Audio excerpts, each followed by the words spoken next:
अस्सलाम वालेकुम नाजरीन, मैं मोहम्मद ज़ाकिर फिर एक मरतबा आपकी खिदमत में हाजिर हूँ। आज के इस सेशन में हम 10वीं जमात से ज़ाफ़रान सबक के मुताल्लिक़ मालूमात हासिल करेंगे। हमने ज़ाफ़रान सबक को आपकी आसानी के लिए 2 हिस्सों में तकसीम किया है, जिसमें सबसे पहला हिस्सा आज की इस नशिस्त में हम मुताला करेंगे। तो अज़ीज़ तलबा, आज का जो हमारा मौज़ू है ज़ाफ़रान, ये ज़ाफ़रान एक मालूमाती मज़मून है। इम्तिहानी नुक़्ते नज़र से आप जानते हैं कि मज़मून क्या है। आपको 5 नंबरात के लिए एक मज़मून पूछा जाता है। उसी मज़मून के मुताल्लिक़ थोड़ी मालूमात आज हम हासिल करेंगे, क्योंकि ये जो हमारा सबक है वो एक मालूमाती मज़मून है। मज़मून की वो एक क़िस्म है जिसे हम मालूमाती मज़मून कहते हैं। आइए अब हम थोड़ा मज़मून के मुताल्लिक़ मालूमात हासिल करें कि मज़मून क्या है। मज़मून एक ऐसी तहरीर है जिसमें किसी मौज़ू पर तसलसल के साथ इज़हार ख़याल किया जाता है। अपने जो जज्बात होते हैं, अपने जो एहसासात होते हैं, उन्हें क़लम की शक्ल में एक कागज़ पर तहरीर करता है। इस तहरीर को हम मज़मून कहते हैं। मज़मून हमारे इम्तिहान में भी जो 5 नंबरात के लिए मौजूद होती है, उसे मज़मून का यहाँ पर तारुफ़ किया गया है। मज़मून के लिखने के भी कई शराइत हुआ करते हैं। इन शराइत में सबसे पहले मज़मून के 3 अहम जुज़ बताए गए हैं। इन जुज़ को यानी 3 हिस्सों में मज़मून लिखना लाजमी है, जिसमें सबसे पहले तमहीद है, फिर नफ्स मज़मून, फिर ख़ात्मा है। जैसे कि नाम के ज़रिए ही हम पहचान सकते हैं मज़मून के 3 हिस्से: तमहीद, नफ्स मज़मून और ख़ात्मा। तमहीद जिसे हम इंग्लिश में बाखूबी समझ सकते हैं इंट्रोडक्शन, किसी चीज़ की शुरुआत करना। तमहीद ये हिस्सा मज़मून का तारुफ हुआ करता है। यहाँ पर हम मज़मून का तारुफ करते हैं कि मज़मून क्या है, किस लिए लिखा जा रहा है, इसकी हकीकत क्या है। इसे निहायत ही पुरअसर और उम्दा होना ज़रूरी है। जैसे ही हम मज़मून शुरू करते हैं, इस मज़मून की शुरुआत ही देखकर आपके मज़मून का पता लगाया जा सकता है। जिस तरह से आपकी तमहीद होती है, आपकी शुरुआत होती है, मज़मून का उम्दा होना इससे लाजमी है, ज़रूरी होता है। इसमें हिकायात, खौल, अक़वाल ज़रीन या शेर का इस्तेमाल करना बहुत ज़रूरी होता है। दूसरा हिस्सा नफ्स मज़मून, यह मज़मून की रेड की हड्डी है, यानी एक दरमियानी हिस्सा है। इसमें मज़मून का तमाम तर मालूमात, तमाम तर तफसीली मालूमात इसमें पाए जाते हैं। इस हिस्से में मज़मून से मुताल्लिक़ तफसीली मालूमात बयान की जाती हैं। मज़मून क्या है, इसके अंदर क्या गहराई है, ये मज़मून हमें क्यों दिया गया है, इसकी हकीकत क्या है, यानी मज़मून की तारीफ़ क्या है, इसकी फ़ितरत क्या है, इसकी वसाअत क्या है, इसकी खूबी क्या है और इसकी खामियाँ क्या है, ये तमाम अवामिर इस हिस्से में मौजूद होते हैं। मज़मून का आखिरी हिस्सा होता है ख़ात्मा, जिसे हम कंक्लूजन कहते हैं। ख़ात्मा एक बहुत अहम हिस्सा है। इसके अंदर मज़मून का लुबो-लुबाब यानी निचोड़ पेश किया जाता है। किस लिए मज़मून लिख रहे हैं, मज़मून लिखने की वजह क्या है, और इसमें ख़ास तौर से ज़ाती तदबीर, इस मज़मून के मुताल्लिक़ आपका नज़रिया क्या है, ज़ाती नज़रिया क्या है, इन अवामिल का शामिल करना ज़रूरी है। इसके साथ इसमें आपके ख़यालात का इज़हार की गुंजाइश होती है। मज़मून के कई अक़साम मौजूद हैं, जैसे शख़सी मज़मून, तफ़री मज़मून और मालूमाती मज़मून। इन तीनों मज़मूनात में आज जो हम मुताला करने जा रहे हैं वो है मालूमाती मज़मून। आज का हमारा सबक ज़ाफ़रान, ये एक मालूमाती मज़मून है जिसमें इसका तारुफ़, इसके फ़वाइद हमें समझाए गए हैं। यही मालूमात मज़मून कहलाता है। नाज़रीन, आज के इस नशिस्त में हम सबसे पहले लफ्ज़ ज़ाफ़रान का तारुफ़ देखेंगे, फिर ज़ाफ़रान का नबातियाती नाम और इसकी तारीख़, किस तरह से ज़ाफ़रान हम तक पहुँचा, इसके मुताल्लिक़ मालूमात हासिल करेंगे। फिर हम ज़ाफ़रान का ताल्लुक़ हो और कश्मीर का ज़िक्र ना हो, ऐसा बिल्कुल नहीं हो सकता। वादी कश्मीर के मुताल्लिक़ भी हम चंद ज़रूरी मालूमात आज हासिल करेंगे। फिर ज़ाफ़रान की काश्त किस तरह से की जाती है, इस पर हम नज़र डालेंगे। फिर उसके बाद हमारे इस दरसी किताब में मौजूद नए अल्फाज और इनके माने, मुज़क्कर मुअन्नस और दीगर दरसी किताब की मश्क़ को आज की इस ऑनलाइन क्लास में हम हल करने की कोशिश करेंगे। अज़ीज़ तलबा, आइए इस सबक को हम बुलंद आवाज़ के साथ समाअत फरमाएं। ज़ाफ़रान, زعفران کا ذکر آتے ہی نظروں کے سامنے زعفرانی جلیبیاں ناچنے لگتی ہیں۔ آج کل مظفر بھولا ہوا سبق بن گیا ہے، البتہ کھیر کا رنگ کہیں کہیں زعفرانی ہوتا ہے۔ صدیوں سے مختلف پکوانوں اور دوائیوں میں زعفران کا استعمال رائج ہے۔ یہ ایک خوشبودار اور رنگدار قیمتی مسالہ ہے۔ لفظ زعفران عربی زبان سے ماخوذ ہے۔ لغوی اعتبار سے یہ ایک نہایت خوشبودار زرد رنگ کا پھول ہے۔ طبی خصوصیات کے لحاظ سے یہ دماغی نسوں کو سکون پہنچاتا اور ذہن کو راحت بخشتا ہے۔ شاید یہی وجہ ہے کہ پرمزاح محفلوں کو زعفران زار اور بعد بے بعد ہنسنے والے کے لیے زعفران کا کھیت دیکھنا کا محاورہ مشتمل ہے۔ اس کے علاوہ بے قدری سے متعلق کہاوت گدھا کیا جانے زعفران کی قدر بھی مشہور ہے۔ زعفران کو ہندی زبان میں کیسر کہتے ہیں۔ اس کا نباتیاتی نام کروکس سٹیویس ہے۔ دنیا کے گنے چنے ممالک میں اس کی کاشت کی جاتی ہے۔ ایران، اسپین، فرانس، برطانیہ، مراکش اور ہندوستان کی ریاست جموں کشمیر اس کی کاشت کے لیے مشہور ہیں۔ کہا جاتا ہے کہ اس کا اصل وطن ایران یا فارس کا نواحی علاقہ ہے۔ ایک عرصے بعد تاجروں کے ہاتھوں مختلف ممالک تک اس کی رسائی ہوئی۔ اسپین میں 1921 سے تاریخی حوالوں میں اس کی کاشت کا ذکر ملتا ہے، جبکہ کشمیر میں 550 ہی سے اس کی کاشت کا دعویٰ کیا جاتا ہے۔ وادی کشمیر قدرتی حسن اور نباتیاتی خزانے سے مالا مال ہے، جہاں گلمرگ، سونمرگ، پہلگام جیسے خوبصورت وادیاں اور جھیل ڈال کا حسن سیاحوں کو دعوت نظارہ دیتا ہے۔ کشمیر کے حسن کو دیکھ کر مغل بادشاہ بابر بے ساختہ کہہ اٹھا، گر جنت زمین پر ہے تو بس یہی ہے، یہی ہے، یہی ہے۔ اس وادی کا ایک چھوٹا سا علاقہ پانپور ہے، جہاں زعفران کے کھیتوں میں کھلے بنفشی رنگ کے پھولوں کی بہار دیکھنے لائق ہوتی ہے۔ کشمیر کی معیشت کا انحصار کاشتکاری پر ہے۔ یہاں چاول، مکا، گیہوں، بارلی، اوٹس وغیرہ کی کاشت کی جاتی ہے۔ اس وادی میں مختلف سبزیاں بھی اگائی جاتی ہیں۔ یہاں امرود، سیب، شفتالو اور چری کے باغات ہوتے ہیں۔ دیودار، چنار، اخروٹ اور صنوبر کے درخت کثرت سے پائے جاتے ہیں۔ اونی صنعت کشمیر کی عالمی شہرت کی اہم وجہ ہے۔ یہاں کے تیار کردہ پشمینہ شال اور اونی قالین برآمد کیے جاتے ہیں۔ اس کے علاوہ میوہ جات اور ترکاریاں خلیجی ممالک کو برآمد کی جاتی ہیں۔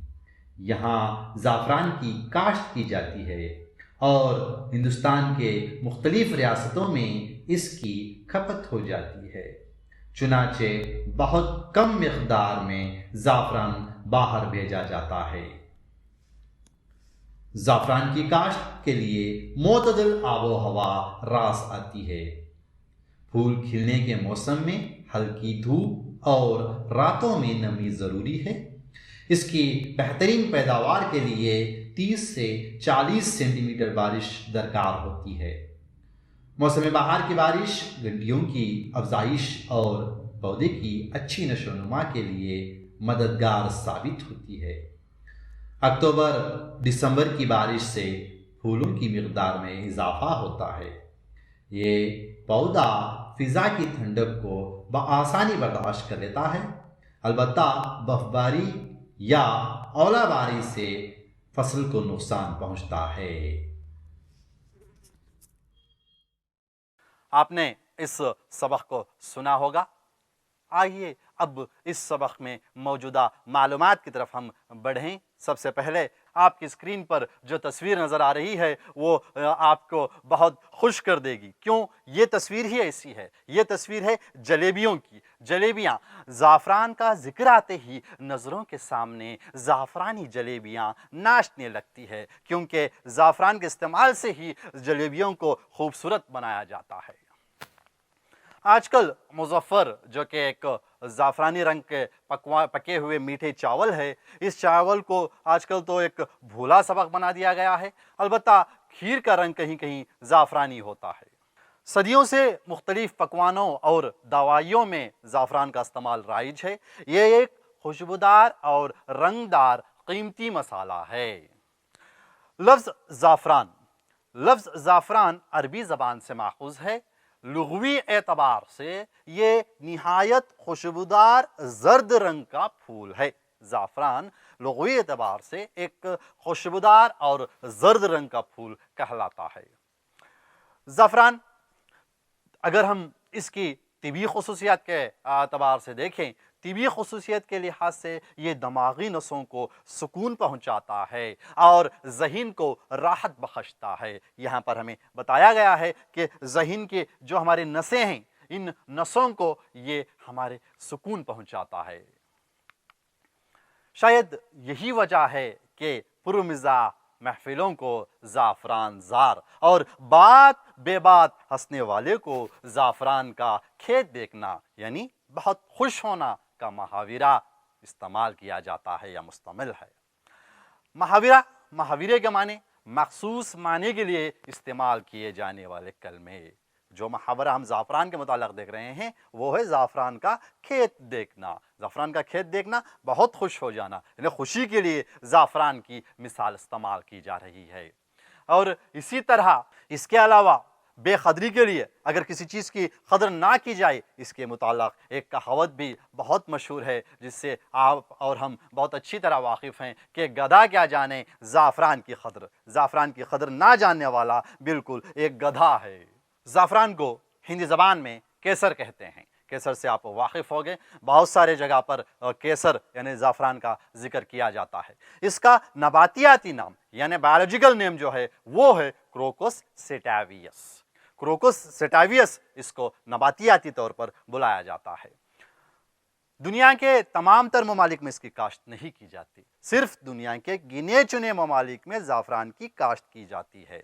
وہ ممالک کون کون سے ہیں چلیے آپ کو بتاتا چلوں۔ وہ ہے ایران، اسپین، فرانس، برطانیہ، مراکش اور ہندوستان میں بھی خاص کر اس کی کاشت صرف ریاست جموں کشمیر میں کی جاتی ہے۔ اور جموں کشمیر زعفران کے لیے بہت مشہور بھی ہے اور اس کا ماحول اور جموں کشمیر کا ماحول زعفران کی کاشت کے لیے سازگار ہے۔ کہا جاتا ہے کہ دراصل اس کا اصل وطن جو ہے وہ ایران یا فارس کا نوائی یعنی آس پاس کا علاقہ ہے۔ یہ بنیادی طور پر ایران یا فارس کے آس پاس سے آیا ہوا ایک مسالہ ہے۔ ایک عرصے بعد تاجروں کے ہاتھ مختلف ممالک تک اس کی رسائی یا پہنچ ہوئی۔ تاجر اس کو لے کر ایک ملک سے دوسرے ملک پہنچے۔ پھر اسپین میں 1921 کی تاریخی حوالوں سے اس کی کاشت کا ذکر ملتا ہے۔ اسپین میں 1921 میں اس کی کاشت کی گئی تھی، جبکہ کشمیر میں 550 میں اس کی کاشت کا دعویٰ کیا جاتا ہے۔ زعفران کی کاشت جموں کشمیر میں 550 میں کی گئی تھی۔ جموں کشمیر سے تو آپ واقف ہیں، ہندوستان کا سر جس ریاست کو کہا جاتا ہے وہ ہے جموں کشمیر، جو کہ خوبصورت وادی ہے۔ آئیے اب ہم تھوڑا وادی کشمیر سے متعارف ہوں۔ وادی کشمیر کا نام آتے ہی ہمارے ذہن میں ایک سکون پہنچتا ہے۔ جس طرح سے زعفران اپنی خوبی سے دماغی نسوں کو سکون پہنچاتا ہے، اسی طرح سے کشمیر کا نظارہ ہماری آنکھوں کو ایک ٹھنڈک پہنچاتا ہے، ایک سکون پہنچاتا ہے۔ وادی کشمیر قدرتی حسن اور نباتیاتی خزانے سے مالا مال ہے، جہاں کے نظارے مثال کے طور پر پہلگام، گلمرگ، سونمرگ اور یہاں کی خوبصورت جیسے کہ ہم ایک جھیل دیکھتے ہیں جس کا نام ہے ڈل دل کا حسین نظارہ اگر ہم دیکھتے رہیں تو دیکھتے ہی رہ جائیں گے۔ ایک ایسا نظارہ ہے جو ہمیں دعوت دیتا ہے کہ آئیے اور آپ دیکھیے کہ قدرت نے اپنے اس خوبصورت نظارے کو کس طرح سے ہمارے لیے پیش کیا ہے۔ ہم قدرت حیرانی میں پڑ جاتے ہیں کہ اللہ تعالیٰ نے کیسے نظارے ہمارے لیے اس دنیا میں بنائے ہوئے ہیں۔ اس جنت کو، کشمیر کے حسن کو دیکھ کر مغل بادشاہ بابر بے ساختہ کہہ اٹھا، اگر جنت زمین پر ہے تو بس یہی ہے، یہی ہے، یہی ہے۔ کشمیر کے ایک حسن کو، اس کے جمال کو، اس کے نظاروں کو دیکھ کر مغل بادشاہ بابر بے ساختہ کہہ اٹھتا ہے، گر فردوس سے بری زمین است، یہی است، یہی است، یہی است۔ اگر جنت زمین پر ہے تو بس یہی ہے، یہی ہے اور یہی ہے۔ اس بات کو اپنے دعوے کے ساتھ پیش کرتے ہیں بابر بادشاہ۔ وہ کہتے ہیں کہ زمین کی جنت کشمیر ہے۔ اگر آپ کشمیر کو دیکھیں تو آپ کو اندازہ لگ جائے گا کہ اللہ تعالیٰ نے جنت کس طرح سے بنائی ہوگی۔ اس بات کو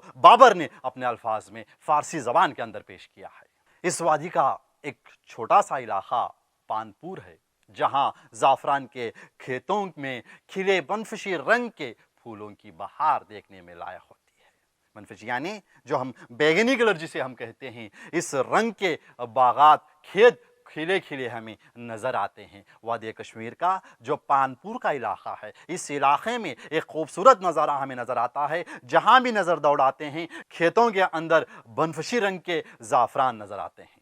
کشمیر کی معیشت کا انحصار کاشتکاری پر ہے۔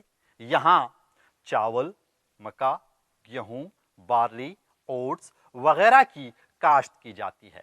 اس وادی میں مختلف سبزیاں بھی اگائی جاتی ہے۔ آپ تمام جانتے ہیں کہ کشمیر پھلوں کے لیے بہت مشہور ہے، خاص طور سے یہ جو لال رنگ کا ہمارے سامنے پھل نظر آ رہا ہے، سیب، کشمیر کا سیب، کاشمیری سیب کہنا بھی کوئی غلط نہ ہوگا۔ کشمیر میں سیب کے علاوہ امرود بھی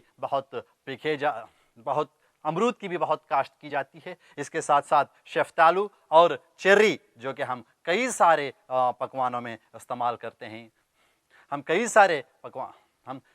سارے موقعوں پر استعمال کرتے ہیں، چیری بھی کشمیر کے اندر اگائی جاتی ہے۔ کشمیر کے اگر ہم درختوں اور جنگلات کے متعلق گفتگو کریں تو یہاں پر دیودر کے درخت ہمیں نظر آتے ہیں، چنار کے درخت نظر آتے ہیں، اخروٹ جو کہ ایک بہت اچھا ایک ڈرائی فروٹ ہے، جسے ہم ڈرائی فروٹ کہتے ہیں، جو کہ ایک میوہ ہے، ہمارے جسم کو، ہمارے ذہن کو جو طاقت بخشتا ہے، اخروٹ وہ بھی کشمیر کے اندر موجود ہے، اور سنوبری درخت بھی ہمیں کشمیر میں نظر آتے ہیں۔ جہاں تک صنعت کا ذکر ہے، کشمیر کا ذکر ہو اور اونی صنعت کے بارے میں گفتگو نہ ہو تو یہ بہت غلط ہوگا۔ اونی صنعت کشمیر کی عالمی شہرت کی ایک اہم وجہ ہے۔ ہم جانتے ہیں کشمیری اون جہاں پر کشمیر میں بہت زیادہ موجود ہے، وہ ہمارے لیے بہت اہم ہے۔ اونی صنعت کشمیر کی عالمی شہرت کی وجہ ہے۔ اس کے علاوہ میوہ جات اور ترکاریاں خلیجی ممالک کو برآمد کی جاتی ہیں۔ یہاں کے تیار کردہ پشمینہ شال اور یہاں کے اونی قالین برآمد کیے جاتے ہیں۔ یہاں زعفران کی کاشت کی جاتی ہے۔ ہندوستان کے مختلف ریاستوں میں اس کی کھپت ہو جاتی ہے، چنانچہ بہت کم مقدار میں زعفران باہر بھیجا جاتا ہے۔ زعفران کی کاشت کے لیے معتدل یعنی درمیانی آب و ہوا راس آتی ہے۔ پھول کھلنے کے موسم میں ہلکی دھوپ اور راتوں میں نمی ضروری ہے۔ یہاں پر زیادہ دھوپ ہونا بھی زعفران کے لیے خطرناک ثابت ہو سکتا ہے، اور راتوں کی نمی اور زعفران کو بہت مؤثر ہوتی ہے۔ یہاں زعفران کے لیے نہ زیادہ گرمی میسر ہوتی ہے نہ زیادہ سردی۔ یہاں پر صرف ایک درمیانی معتدل یعنی ایک اوسطاً آب و ہوا کی ضرورت ہوتی ہے، جس میں ہلکی سی دھوپ ہو اور راتوں میں نمی ہو تو زعفران کی پیداوار بہت اچھی سی ہو سکتی ہے۔ اس کی بہترین پیداوار کے لیے 30 سے 40 سینٹی میٹر کی بارش درکار ہے۔ اس کی بہترین پیداوار ہونے کے لیے 30 سے 40 سینٹی میٹر بارش ہونا بہت ضروری ہے۔ موسم بہار کی بارش گھنٹیوں کی افزائش اور پودوں کی اچھی نشو و نما کے لیے مددگار ثابت ہوتی ہے۔ جب موسم بہار شروع ہوتا ہے یعنی اولین جب بہار آتی ہے تو اس کی جو ہلکی سی بارش ہوتی ہے وہ بارش زعفران کے پودے کی افزائش کے لیے، اس کی بڑھوتری کے لیے، اس کی نشو و نما کے لیے کافی مددگار ثابت ہوتی ہے۔ اکتوبر دسمبر کی بارش سے फूलों की मिकदार में इजाफा होता है। जब अक्टूबर की बारिश आती है और जब अक्टूबर और दिसंबर की बारिश है, इस बारिश से फूलों में ज़्यादा मिकदार पैदा होती है, फूल ज़्यादा उगने लगते हैं। ये पौधा फ़िज़ा की ठंडक को आसानी बर्दाश्त कर लेता है, ये ठंडक को आसानी से के साथ बर्दाश्त कर लेता है। अलबत्ता बर्फ़बारी और ओलाबारी से फसल को नुकसान पहुंचता है। ज़ाफ़रान की फसल के मुताल्लिक़ अगर हम गुफ्तगू करें, अगर इसमें ओले पड़ जाएं या ज़्यादा से ज़्यादा बारिश हो जाए तो ज़ाफ़रान की फसल काफ़ी नुकसान हो सकती है। ज़ाफ़रान का पौधा हमारी नज़रों के सामने है, इस पौधे को हम देख सकते हैं। ये छोटा सा पौधा हुआ करता है जो अगर इस पौधे को ज़्यादा बारिश हो जाए तो इसको बहुत नुकसान पहुंचाता है, या ओले गिर जाएं, इससे ये पौधा जो है ख़राब हो सकता है। ये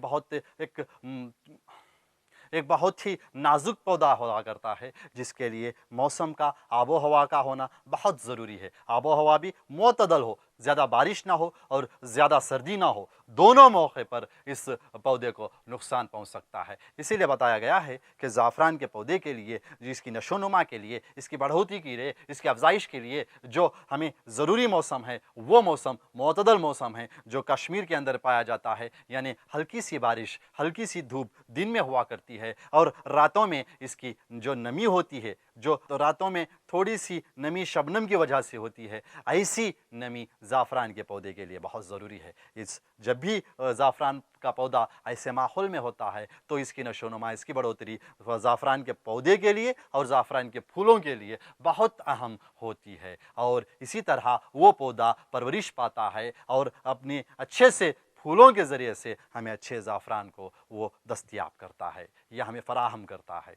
अज़ीज़ तलबा, आज हमने ज़ाफ़रान के अवलीन हिस्से में, यानी पहले हिस्से में ज़ाफ़रान के मुताबिक चंद मालूमात हासिल किए। इन मालूमात की बिना पर मैं आपसे चंद सवालात करता हूँ। इन सवालात को आप अपनी नोटबुक में दर्ज कीजिए और आप जवाब देने की कोशिश कीजिए। आपके लिए पहला सवाल आपकी स्क्रीन पर मौजूद है। बात बेबात हंसने वाले के लिए कौन सा मुहावरा इस्तेमाल किया जाता है? जो शख्स बात बेबात हंसता है, इस शख्स के लिए कौन से मुहावरे का इस्तेमाल किया जाता है? आप जवाब देने की कोशिश कीजिए। तो आपने जवाब सोच लिया होगा। जी, वो जवाब आपकी स्क्रीन पर मौजूद है।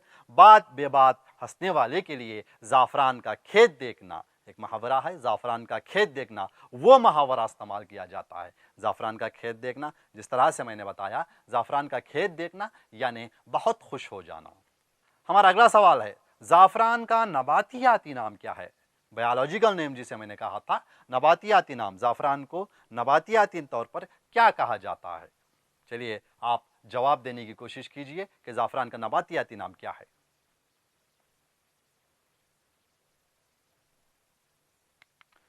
तो जवाब आपके सामने मौजूद है। ज़ाफ़रान का नबातियाती नाम क्रोकस सेटाइवियस है। ज़ाफ़रान का नबातियाती नाम क्रोकस सेटाइवियस है। ये क्रोकस सेटाइवियस के ख़ानदान से ताल्लुक़ रखता है। तो अगला सवाल है, कश्मीर में कब से ज़ाफ़रान की काश्त का दावा किया जाता है? ज़ाफ़रान की काश्त कश्मीर में कब से की गई? ये आपका तीसरा सवाल है। तो आपके लिए जवाब भी यहाँ पर मौजूद है। कश्मीर में 550 सने ईस्वी से ज़ाफ़रान की काश्त का दावा किया जाता है। कहा जाता है कि 550 सने ईस्वी से ज़ाफ़रान की काश्त कश्मीर में की जा रही है। आपके लिए अगला सवाल है, दुनिया के वो कौन कौन से ममालिक हैं जिसमें ज़ाफ़रान की काश्त की जाती है? ज़ाफ़रान की काश्त करने के वाले ममालिक कौन कौन से हैं? तो इसका जवाब होगा ईरान, स्पेन, फ्रांस, बरतानिया, मराकश और हिंदुस्तान की एक खूबसूरत सी वादी जिसे हम रियासत जम्मू कश्मीर कहते हैं। इस वादी में ज़ाफ़रान की काश्त की जाती है। अज़ीज़ तलबा, हमारी अगली सरगर्मी है मुज़क्कर और मुअन्नस की निशानदही करें। आपके स्क्रीन पर चंद अल्फाज दिए गए हैं, इनको नोट कर लीजिए अपनी नोटबुक में और कोशिश कीजिए कि आप इनके जिन्स बता सकें। तो हमारे लिए अल्फाज मौजूद हैं, मशरूब, मसाला, काश्त, मौसम, जायक़ा, ज़ाफ़रान, आराइश, मैशियत। आपको इनके सामने दर्ज करना होगा कि इनमें मुज़क्कर कौन से हैं और मुअन्नस कौन से हैं। चलिए कोशिश कीजिए। तो अच्छा, आपने कोशिश की होगी। अब हम जवाबात की तरफ बढ़ते हैं। मशरूब जो है वो मुज़क्कर है, मसाला मुज़क्कर है, काश्त मुअन्नस है, मौसम मुज़क्कर है, ज़ाइक़ा मुज़क्कर है, ज़ाफ़रान मुज़क्कर है, आराइश मुअन्नस है, मईशियत मुअन्नस है। इस तरह से इनकी हम जिन्स बता सकते। अज़ीज़ तलबा, हमारी अगली मश्क जो है एक बहुत ही उम्दा मश्क है जिसमें साबिक़े और लाइक़े को आपको बनाना होगा। ये तराकिब की मश्क है। यहाँ पर चंद हुर्फ दिए गए हैं, इन हुर्फों की मदद से आपको साबिक़े और लाइक़े बनाने होंगे, जिसमें सबसे पहले पुर से आप किन किन अल्फाज को बना सकते हैं। माना ख़ेज़ अल्फाज का होना बहुत ज़रूरी है। बे, नुमा, और दार। अपनी कोशिश को और हमारे अल्फाज को जोड़कर देखिए। पुर से हम कौन कौन से अल्फाज बना सकते हैं? मिसाल के तौर पर पुर अमन, पुर मिजाह, पुर जोश, पुर फिजा, पुर असर। इन अल्फाज को आपने बनाया होगा। अगर आप दीगर अल्फाज चाहते हैं तो आप अपनी किताब की मदद ले सकते हैं। पुर अमन, पुर मिजाह, पुर जोश, पुर फिजा, पुर असर। ये एक साबिक़ा है, पुर साबिक़ा है। साबिक़े और लाइक़े के मुताल्लिक़ आपने 9वीं जमात में भी आपने मालूमात हासिल की थी कि साबिक़े वो अल्फाज हैं जो किसी लफ्ज़ के अव्वल में या पहले आते हैं और लाइक़े बाद में आते हैं। जो किसी लफ्ज़ के पहले आकर लफ्ज़ बनाते हैं उन्हें हम साबिक़े कहते हैं, और बाद में आने वालों के लिए हम लाइक़े का इस्तेमाल बाद में आने वालों को हम लाइक़े कहते हैं। पुर एक साबिक़ा है। इस साबिक़े की मदद से हमने पुर अमन, पुर मिज़ाह, पुर जोश, पुर फिज़ा और पुर असर जैसे अल्फाज बनाए या तराकीब बनाए। बे भी एक साबिक़ा है। साबिक़े के तौर पर हमने इसे इस्तेमाल किया है। बे साख्ता, आपने देखा बाबर के कलाम में बाबर बे साख्ता कह उठता है। बे साख्ता, बे हया, बे बाक, बे पनाह, ऐसे अल्फाज की मदद से हम साबिक़े क़ायम कर सकते हैं। तो अज़ीज़ तलबा, आज के इस सेशन में हमने लफ्ज़ ज़ाफ़रान के ताल्लुक़ से चंद ज़रूरी मालूमात हासिल की कि ज़ाफ़रान कौन सा लफ्ज़ है और किस ज़बान से आया हुआ है और इसे हिंदी में क्या कहा जाता है। इन तीन उमूर पर हमने सबसे पहले नज़र डाली। फिर आगे हमने ज़ाफ़रान का नबातियाती नाम क्या है और इसकी तारीख़ क्या है, किस तरह से यह हम तक पहुँचा, और ज़ाफ़रान के मुताल्लिक़ बाबर जो ईरान से आने का दावा है तो बाबर ने क्या कहा, और ज़ाफ़रान की सबसे पहली काश्त कहाँ पर की गई और वादी कश्मीर में कब की गई। इन उमूर पर हमने हमारे इस सेशन में नज़र डाला है। फिर हमने देखा कि एक हसीन और ख़ूबसूरत, जिसे बाबर ने कहा है कि ज़मीन की जन्नत, वादी कश्मीर के मुताल्लिक़ भी हमने जानकारी हासिल की। फिर हमने ज़ाफ़रान की काश्त के मुताल्लिक़ थोड़ी सी मालूमात हासिल की और बची हुई मालूमात हम अगले क्लास में इससे हासिल करने वाले हैं कि ज़ाफ़रान की काश्त किन मौसम में की जाती है और कौन सा मौसम ज़ाफ़रान के लिए साज़गार साबित हो सकता है। इस सबक में मौजूद नए अल्फाज और मुज़क्कर मुअन्नस को भी हमने आज देखा। फिर दर्स किताब में मौजूद एक जुमले के सवाल जवाब की मश्क को भी हमने आज के इस क्लास में हल किया। तो अज़ीज़ तलबा, अब बारी है आपकी पेन और बुक लेने की, क्योंकि घरेलू मश्क आपकी स्क्रीन पर मौजूद है। बराए करम इस घरेलू मश्क को अपने नोटबुक में दर्ज कर लीजिए कि लफ्ज़ ज़ाफ़रान के मुताल्लिक़ आप क्या जानते हैं। आप लफ्ज़ ज़ाफ़रान के मुताल्लिक़ आप क्या जानते हैं, इन तमाम चीज़ों को आपको इस सवाल के जवाब में दर्ज करना होगा और अपने मौलिम को दिखाना होगा।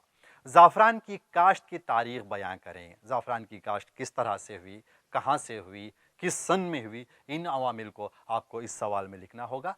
फिर वादी कश्मीर के मुताल्लिक़ अपनी मालूमात दर्ज कीजिए। जो भी मालूमात हमने आज वादी कश्मीर के मुताल्लिक़ हासिल की, इन तमाम मालूमात को आपकी नोटबुक में लिखकर आपके मौलिम को दिखाना होगा।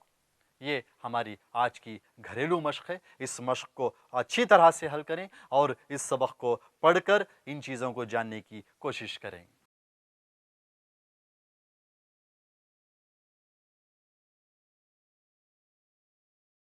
अजीज़ नाज़रीन, अगली क्लास में इसी सबक के साथ हमारी मुलाकात होगी, जो कि हिस्सा दुवम ज़ाफ़रान का होगा। अपनी सेहत का ख़ास ख्याल रखें, मास्क पहने रहें, हाथों को बार बार धोते रहें, घर में रहें, महफूज रहें। अल्लाह हाफ़िज़।